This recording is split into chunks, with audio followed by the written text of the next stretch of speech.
Hello Mamshis! For today's vlog nga mga Mamshis, samahan nyo naman nga kami sa panibagong araw. Alas 5 na nga din pala ito ng hapon mga Mamshi, kaya naman at ito at nagayak na nga din pala ako dito para magluto ng kanin.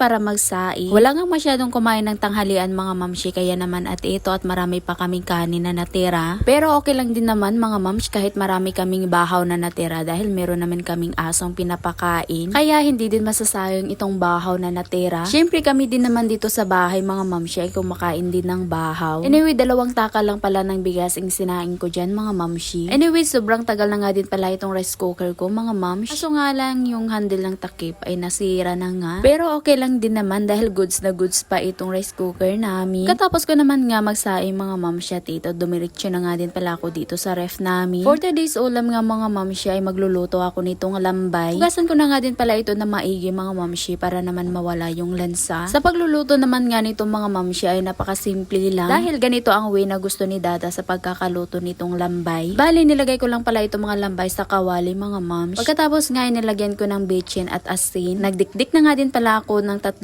bawang dyan mga Mamshi. Ang patanggal ng lansa. Pagkatapos nga naglagay na din ako ng suka at ng 1 basong tubig. So ganyan lang pala ang gusto ni Dada sa pagkaluto nitong lambay mga Mamshi. Iwan ko nga kung anong tawag niyan sa pagkakaluto. Habang hinihintay ko nga maluto itong lambay mga Mamshi, at ito nagpunas-punas na nga din pala ako dito sa lababo namin. Kaunting punas-punas lang naman para hindi masyadong makalat tignan. Maya-maya nga at ito tinignan ko na nga din pala itong niluluto ko. Pinagbaliktad ko na nga din pala itong mga lambay mga Mamshi para naman maluto nga ito ng maigi. Nagpapabili na nga din pala ako ng mantika dyan kay Dada mga Mamshi. Dahil wala na talagang kalaman-laman itong condiments namin. Bali mantika lang pala ang pinapabili ko dyan kay Dada mga Mamshi dahil magluluto ako ng ulam para sa mga bata. Anyway, hinango ko na nga din pala itong mga lambay mga Mamshi dahil naluto na nga. Para naman sa ulam ng mga bata mga Mamshi, as usual itlog nga itong niluluto ko. Ewan ko nga mga Mamshi kung bakit hindi nga nagsasawa itong 2 bata sa pritong itlog. Habang nagluluto kasi ako ng lambay mga Mamshi ay lumapit kaagad sa akin si Kalib. Tapos nag-request nga siya sa akin na magpapaluto nga siya ng itlog. Dahil itlog lang daw ang kanyang uulami. Anyway, fast forward na nga tayo mga Mamshi. Pagkatapos nga pala namin kumain mga Mamshi at ito at naghugas na nga din pala ako ng mga kinainan namin. Di pa nga ako nakaligo sa mga time na yan mga Mamshi, kaya naman pagkatapos ko maghugas ay naligo na nga din pala ako. Sobrang busy ko din kasi buong araw mga Mamshi, kaya naman gabi na ako nakaligo. Nagpunas-punas na nga din pala ako dito sa lababo mga Mamshi dahil sobrang dami kasing talsik na mantika. Kinabukasan naman nga pagkagising ng batang maliit ay pinaliguan ko na nga din. Pagkatapos ay pinakain ko na nga din pala siya. Sa mga tembalan yan mga Mamshi ay wala si Dada. Tapos ayan nga si Asher at iniintay siya. Habang hinihintay nga namin si Dada dyan mga Mamshi ay nagkapi na nga din pala ako. At habang nagkakapi nga ako dyan mga Mamshi ay nagre-reply naman nga ako sa mga nag-inquire sa akin. Kapag kasi online seller ka, dapat kasi ay makareply ka kaagad sa mga nag-inquire sa'yo. Anyway, dumating na nga din pala si Dada. O siya, at hanggang dito na nga lang muna tayo. Salamat sa panonood. God bless.